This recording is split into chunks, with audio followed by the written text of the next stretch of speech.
कल अपन ने advertisement elasticity तक कंप्लीट पढ़ लिया था।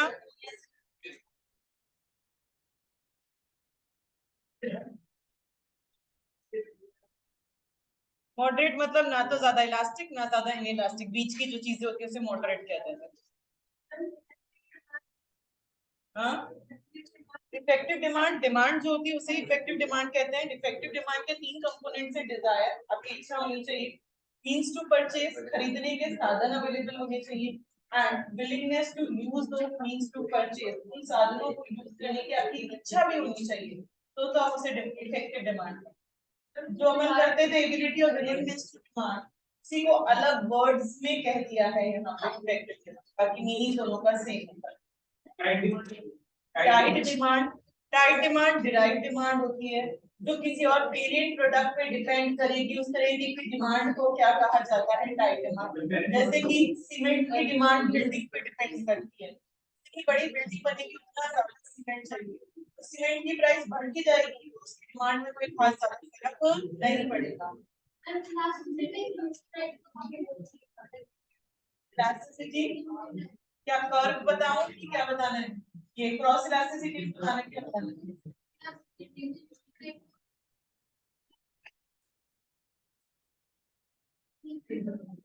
अच्छा, इंटरप्रिटेशंस में इलास्टिसिटी इक्वल्स टू इनफाइनाइट। देखो फॉर्मूला होता है percentage change in quantity demanded upon percentage change in own price of the commodity. जब नीचे वाली वैल्यू जीरो होती है, ऊपर वाली वैल्यू कुछ भी हो, नीचे वाली वैल्यू जीरो, तो पूरा फॉर्मूला किस में कन्वर्ट हो जाता है, इनफाइनाइट। मतलब चाहे डिमांड बढ़ाओ चाहे घटाओ, प्राइस में कोई चेंज नहीं आ रहा। पहले वो सामान 10 रुपए का मिलता था, मैं उसकी 10 यूनिट्स खरीदती थी। अब मैं उसकी 15 यूनिट्स खरीद रही हूँ, तो भी वो सामान कितने का मिल रहा है मुझे, 10 रुपीज का। मैं उसकी 2 यूनिट्स खरीद रही हूँ, तो भी वो सामान कितने का मिल रहा है, 10 रुपीज का। मतलब डिमांड चाहे इंक्रीज हो रही है चाहे डिक्रीज, पर प्राइस में कोई चेंज नहीं आ रहा, तो उस टाइम पे इलास्टिसिटी कितनी होती है, इनफाइनाइट। ये डिमांड कर्व का शेप कैसा है, पैरेलल टू एक्स एक्सिस, या ऐसी वाली जो लाइनें होती हैं उनको बोला जाता है horizontal straight line demand curve. या जब इलास्टिसिटी इनफाइनाइट है, जो चीजें इनफाइनाइट होती है वो वन से बड़ी होती है, वन से बड़ी वाली चीजों को आप इलास्टिक डिमांड कर्व तो बोलते ही बोलते हो, बट क्योंकि ये इनफाइनाइट है इसीलिए इसका नाम क्या हो गया, परफेक्टली इलास्टिक डिमांड कर्व इसका नाम हो गया। ऐसा कौन से केसेस में होता है, जो परफेक्ट कॉम्पिटिटिव मार्केट्स होते हैं आपके। परफेक्ट कॉम्पिटिटिव मार्केट अपन जब मार्केट वाला चैप्टर पढ़ेंगे, चैप्टर नंबर 3, वहां बहुत डिटेल में मैं समझाऊंगी कि परफेक्ट कॉम्पिटिटिव मार्केट्स कौन से होते हैं, क्या होता है। But generally perfect competitive markets कौन से होते हैं, जहां बहुत सारे लोग सामान बेचने वाले हैं, बहुत सारे खरीदने वाले, और सबका सामान सेम, वहां चाहे आप 1 किलो खरीदो चाहे 1000 किलो खरीदो, प्राइस में चेंज नहीं करते हैं। डिफरेंस तो पूरा ही है, इलास्टिसिटी जीरो, जीरो मतलब चेंज इन डिमांड कुछ नहीं होगा, चाहे प्राइस बढ़ाओ चाहे प्राइस घटाओ। यहाँ प्राइस में चेंज नहीं हो रहा, तो यहाँ डिमांड में चेंज नहीं होगा। ऐसा कौन से कुछ के केस में होता है, नेसेसरी दवाइयां हैं, महंगी होंगी, अगर आपको सर्वाइवल के लिए चाहिए तो आप लोगे ही लोगे, सस्ती होगी तो भी जितनी कंज्यूम करते हो उतनी ही करोगे, आप ज्यादा कंज्यूम नहीं करोगे, तो चेंज इन डिमांड कुछ भी नहीं होगा। ठीक है, समझ में आ गया। हाँ, रिलेटिवली मतलब करीबन, ऐसा करीबन, एग्जैक्ट हिंदी मीनिंग नहीं, पर हाँ अप्रोक्सीमेट ऐसा मीनिंग कुछ होता है।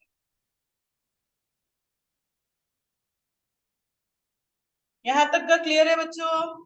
चलो, आज हमने सारी इलास्टिसिटीज पढ़ ली, आज हम कुछ टर्म्स पढ़ेंगे। Producer goods, consumer goods. क्या होते हैं बच्चों प्रोड्यूसर गुड्स, जो कुछ और फर्दर प्रोडक्शन के लिए जो चीजें काम में ली जाती हैं उसे क्या कहा जाता है, प्रोड्यूसर गुड्स। फॉर एग्जाम्पल आपकी जो मशीन्स होती हैं, जो कुछ और आगे बनाने के लिए काम में ली जाती हैं, बैठ जाओ बच्चों, उन्हें क्या कहते हैं अपन? प्रोड्यूसर गुड्स कह देते हैं।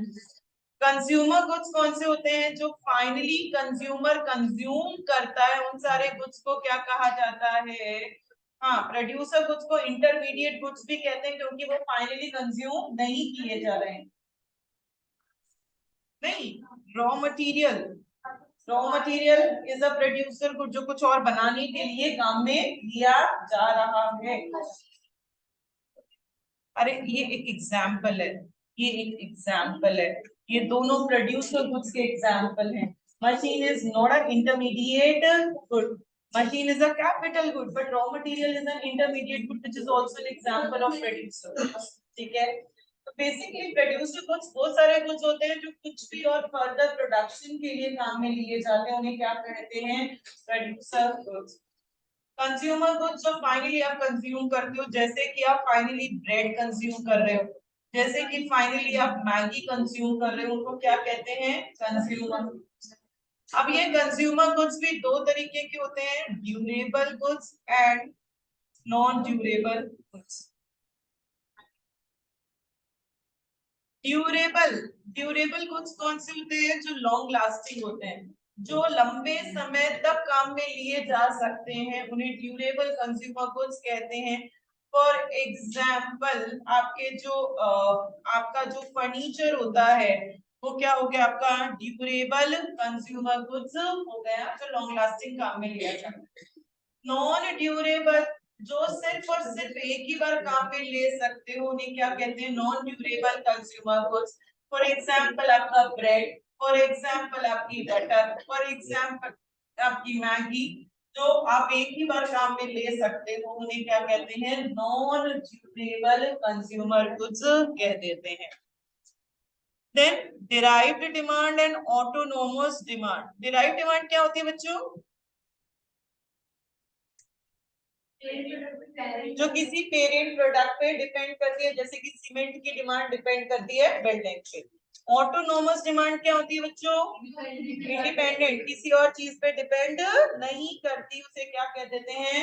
ऑटोनोमस डिमांड कह देते हैं। देन इंडस्ट्री, हाँ बच्चों, इंडस्ट्री और कंपनी। इंडस्ट्री क्या होती है? हाँ, group of firms, collection of firms is called industry. For example, मेरे कपड़े की दुकान है, ठीक है, अगर मैं मेरी दुकान की बात करूं, बच्चों सुन लो, बातें नहीं प्लीज, नोट्स।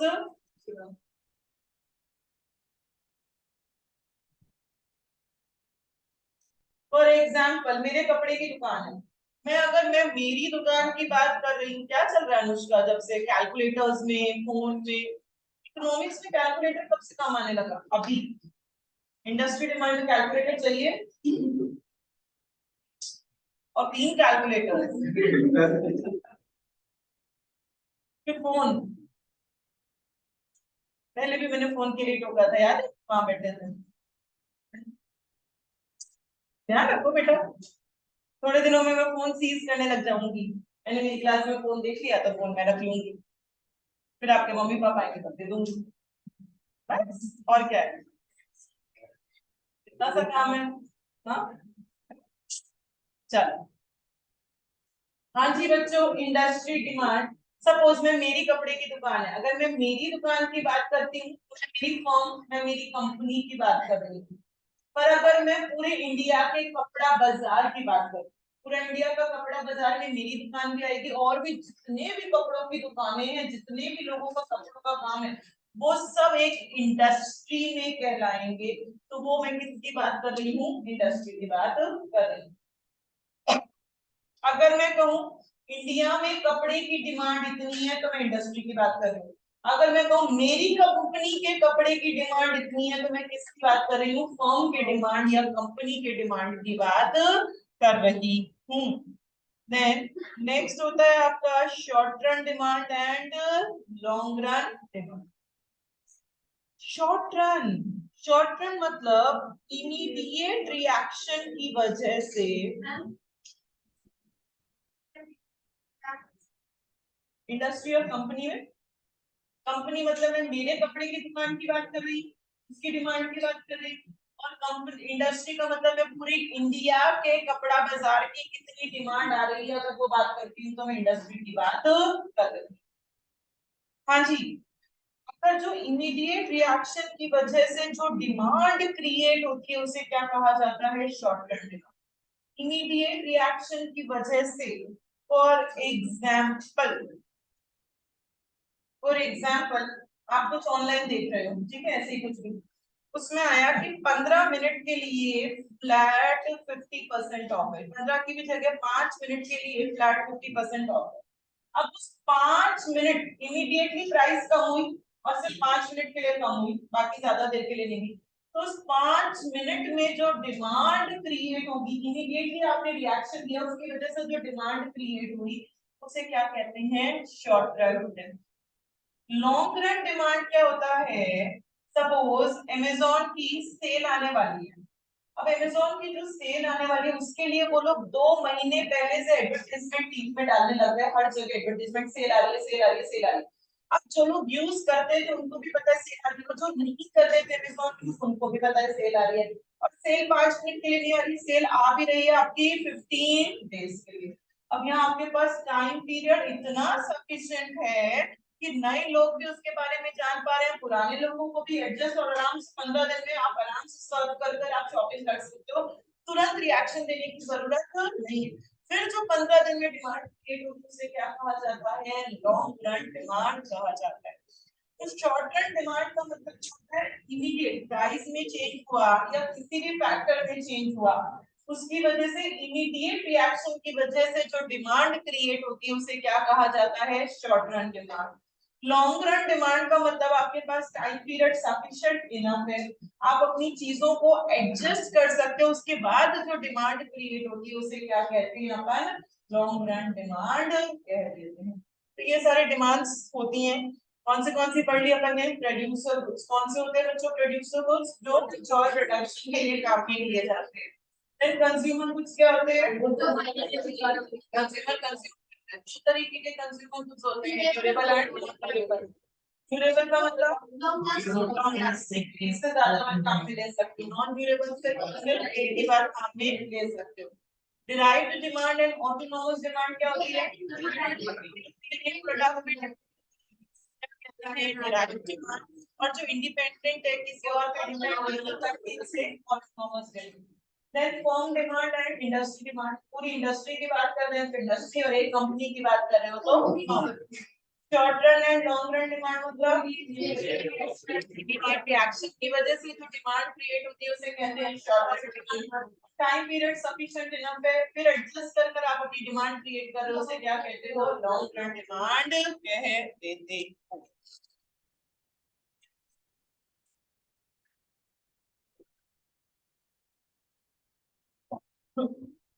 नेक्स्ट टॉपिक हम पढ़ेंगे, factors affecting the demand for non durable consumer goods. Factor affecting the demand for non durable consumer goods. Non durable consumer goods कौन से थे, तो एक ही बार काम में ले सकते हैं। ऐसी कौन सी चीजें हैं जिसकी वजह से इनकी डिमांड को फर्क पड़ता है। पहला फैक्टर है आपका डिस्पोजेबल इनकम। डिस्पोजेबल मतलब खर्च करने वाली इनकम, मतलब जो आपकी कमाई होगी उसमें से अगर आप टैक्स निकाल दोगे तो बचा हुआ पैसा ही तो हम किसी चीज पे खर्च कर सकते हैं। उस पे भी डिपेंड करता है कि हम नॉन ड्यूरेबल गुड्स ज्यादा खरीदेंगे या कम। अगर आपकी इनकम कम है तो आप मैगी ब्रेड ये सब कम खरीदोगे, इनकम ज्यादा है तो मैगी ब्रेड पे आप ज्यादा पैसा खर्च कर सकते हो। सेकेंड है आपकी प्राइस। प्राइस तीन चीजों की होती है, ओन प्राइस, उसकी खुद की प्राइस। खुद की प्राइस में कैसा रिलेशनशिप होता है, इनवर्स, प्राइस कम डिमांड ज्यादा, प्राइस ज्यादा डिमांड कम। उसके सब्स्टिट्यूट की प्राइस, सब्स्टिट्यूट की प्राइस में कैसा रिलेशनशिप होता है, पॉजिटिव, प्राइस ज्यादा डिमांड ज्यादा, प्राइस कम डिमांड कम। या उसके कॉम्प्लीमेंट्री की प्राइस, इनमें कैसा रिलेशनशिप होता है? इनवर्स, प्राइस ज्यादा डिमांड कम, प्राइस कम डिमांड ज्यादा। तो यहाँ कैसा रिलेशनशिप होता है? नेगेटिव। यहाँ कैसा रिलेशनशिप होता है? पॉजिटिव। एंड यहाँ कैसा रिलेशनशिप होता है? Negative relationship. एंड जो थर्ड फैक्टर जिसकी वजह से आपकी नॉन ड्यूरेबल कंज्यूमर गुड्स की डिमांड को फर्क पड़ता है, दैट इज डेमोग्राफी। डेमोग्राफी का मतलब आसपास किस तरीके के लोग रहते हैं। अगर आसपास यूथ ज्यादा रह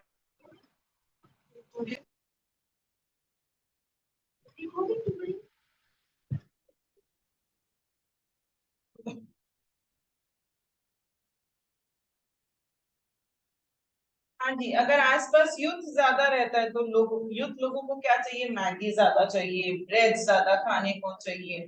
अगर आसपास किड्स ज्यादा रहते हैं तो वो टॉफीज वगैरह ज्यादा खाएंगे। तो आसपास किस तरीके के लोग रहते हैं उस पर भी डिपेंड करेगा कौन सा नॉन ड्यूरेबल गुड की डिमांड ज्यादा होगी और कौन से नॉन ड्यूरेबल गुड की डिमांड कम होगी।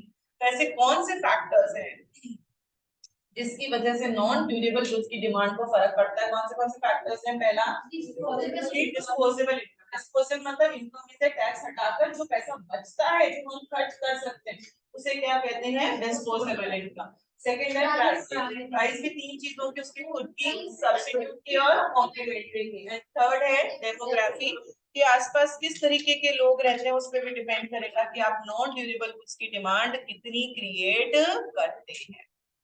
नॉन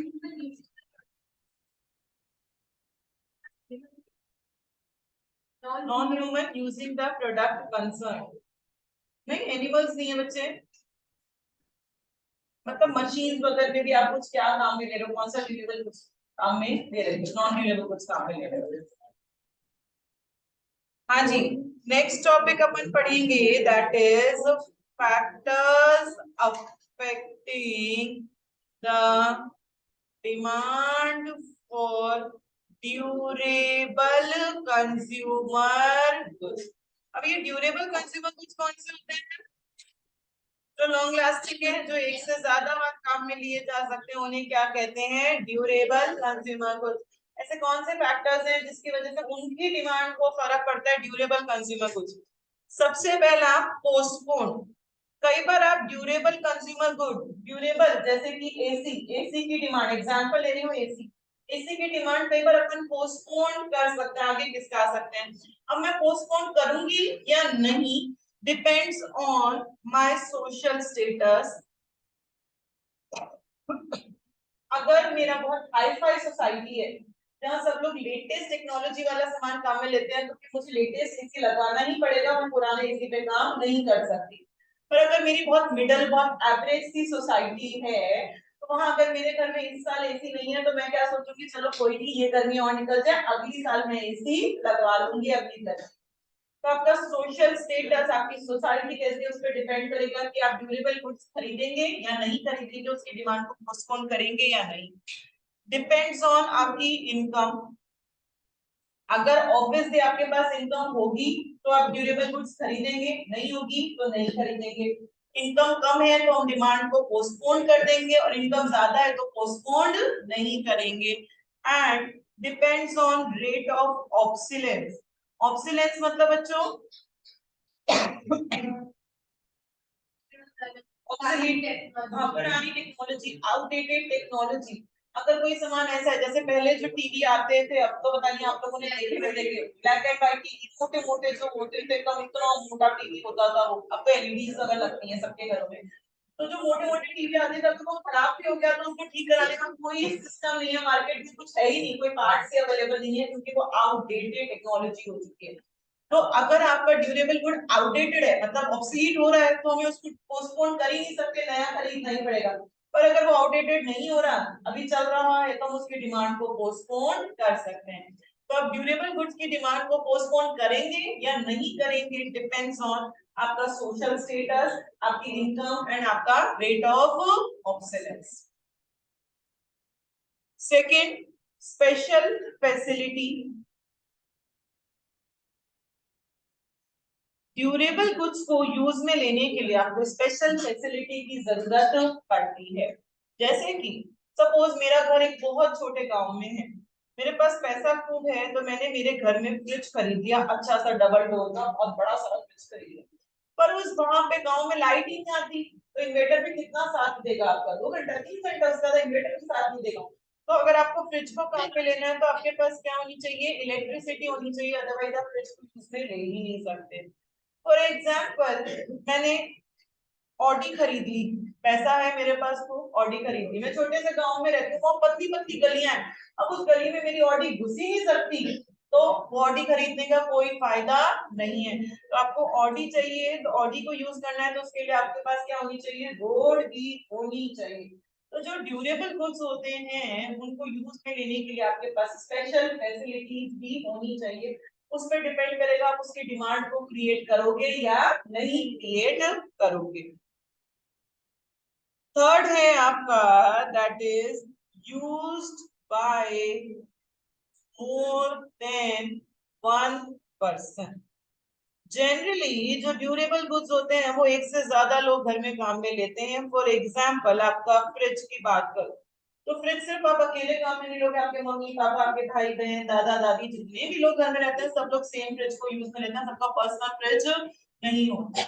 अब आज की जनरेशन तो बहुत जल्दी सामान को पुराना मानने लग जाती है, मैंने कहा मम्मी ये तो फ्रिज खराब हो रहा है चेंज कर दे रहा है, पर उसके लिए सिर्फ मेरी परमिशन से फ्रिज चेंज नहीं होगा, मुझे सबकी परमिशन लेनी पड़ेगी। जितने भी लोग घर में रहते हैं मोर देन वन पर्सन उसको यूज में लेते हैं, तो सबको मुझे हाँ बुलवाना पड़ेगा, तभी मैं उसकी डिमांड क्रिएट कर सकती हूँ, अदरवाइज मैं उसकी डिमांड क्रिएट नहीं कर सकती। देन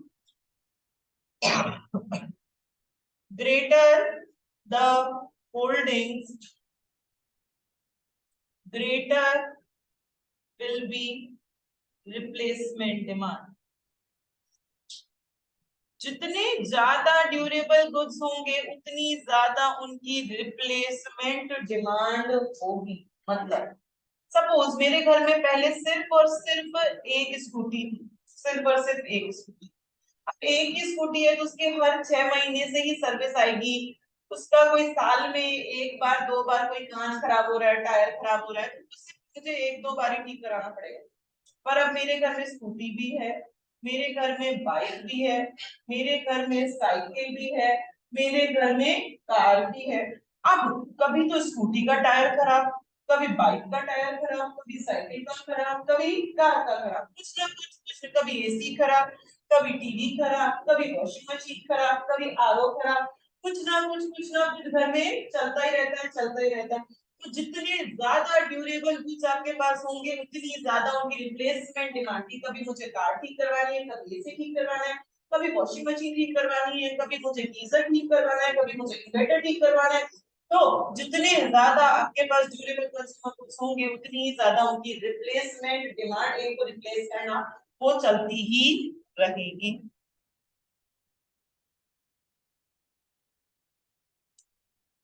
नेक्स्ट है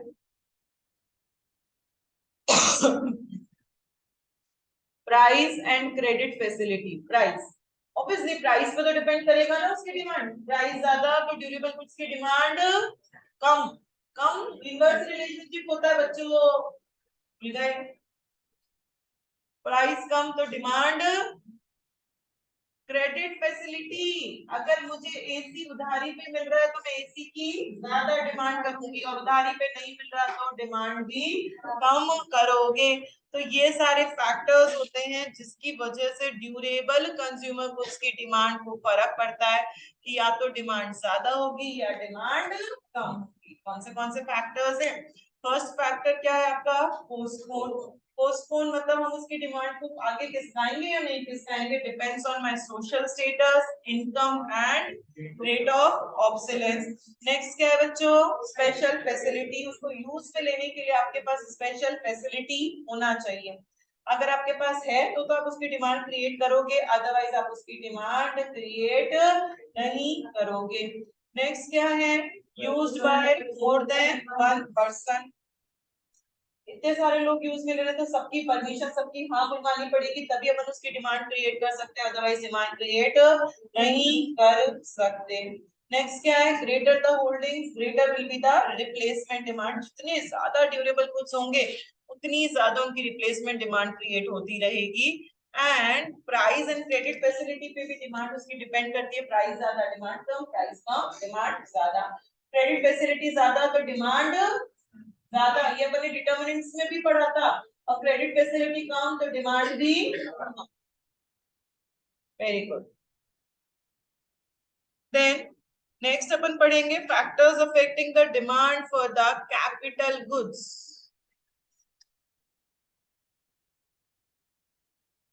factors affecting the demand for capital goods। Capital goods कौन से होते हैं, जो प्रोड्यूसर गुड्स होते हैं। फॉर एग्जाम्पल प्रोड्यूसर गुड्स में एग्जाम्पल मैं ले रही हूँ लाइक मशीन का। ऐसे कौन से फैक्टर हैं जिसकी वजह से मशीन की डिमांड को फर्क पड़ता है, कि मशीन की डिमांड ज्यादा करोगे या मशीन की डिमांड कम करोगे। देखो, सबसे पहले तो मुझे दो तरीके का डेटा चाहिए, दो तरीके का डेटा चाहिए ये डिसाइड करने के लिए कि मुझे कितनी मशीन लगानी पड़ेगी। पहला, सपोज मेरी एक मशीन 50 यूनिट बना सकती है और मार्केट में मेरी 300 यूनिट की डिमांड है, तो मुझे कितनी मशीन इंस्टॉल करनी पड़ेगी बच्चों? कैसे निकाला? 300 डिवाइडेड बाय 56। मतलब आपको एक मशीन कितना यूनिट बना सकती है वो पता होना चाहिए। पर unit installed capacity, per unit install capacity मतलब एक मशीन कितना बना सकती है। And growth prospects of user industry, growth prospects of user industry, growth prospects of user industry मतलब यूजर कितनी मांग रहा है, 300 यूनिट मांग रहा है। आपके पास जब ये दो डेटा होगा तो ही आप समझ पाओगे कि आपको कितनी मशीन की जरूरत पड़ेगी। दो तरीके का डेटा चाहिए ये जानने के लिए कि अपने पास कितनी मशीन होनी चाहिए, कितने प्रोड्यूसर गुड्स होने चाहिए। कौन सा डेटा है? पहला है per unit installed capacity and second है growth prospects of the user industry. अब प्रोड्यूसर गुड्स की डिमांड आप ज्यादा करोगे या कम, depends on substitute goods. Substitute की प्राइस पे डिपेंड करता है। आपको पता है सब्स्टिट्यूट्स में कैसा रिलेशनशिप होता है? पॉजिटिव। अगर सब्स्टिट्यूट की प्राइस ज्यादा तो प्रोड्यूसर गुड की डिमांड ज्यादा, अगर सब्स्टिट्यूट की प्राइस कम तो प्रोड्यूसर गुड की डिमांड कम। Depends on price of the complementary goods, complementary which are demanded all together.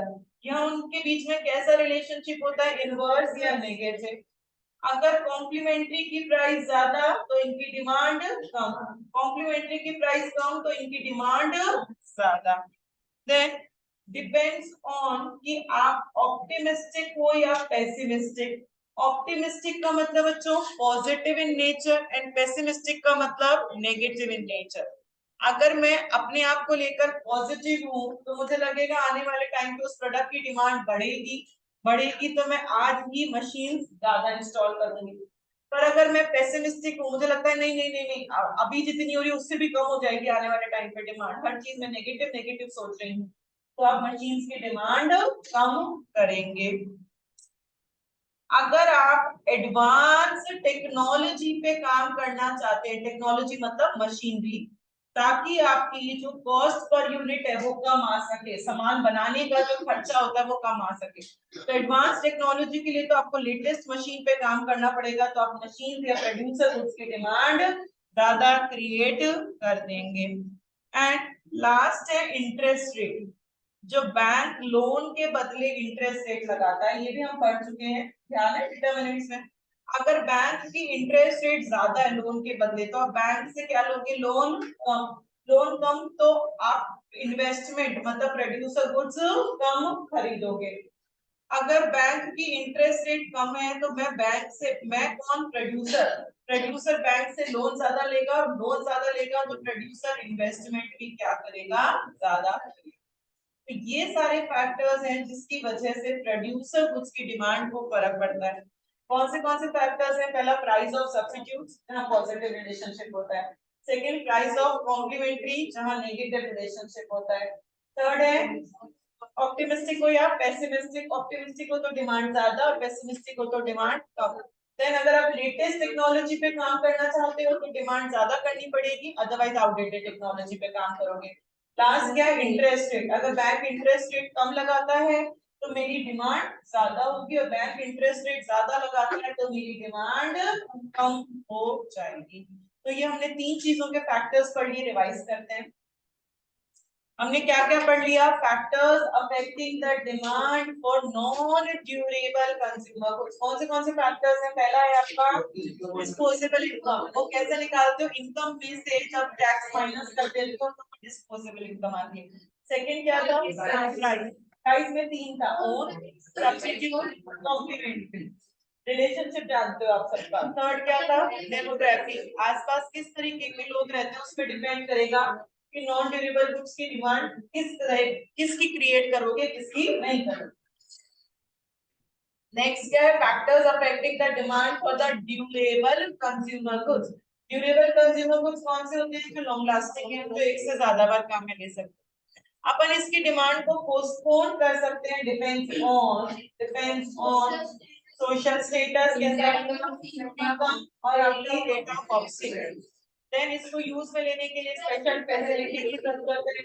एक से ज्यादा लोग काम में लेते हैं, जितने ज्यादा होंगे उतनी ज्यादा रिप्लेसमेंट डिमांड होगी, and in price and credit facility. Price ज्यादा, डिमांड कम, प्राइस कम, डिमांड ज्यादा, क्रेडिट फैसिलिटी ज्यादा, डिमांड ज्यादा, क्रेडिट फैसिलिटी कम, डिमांड भी कम। Then factors affecting the demand for the producer goods, जो कैपिटल गुड्स होते हैं, जो मशीनरी होती है।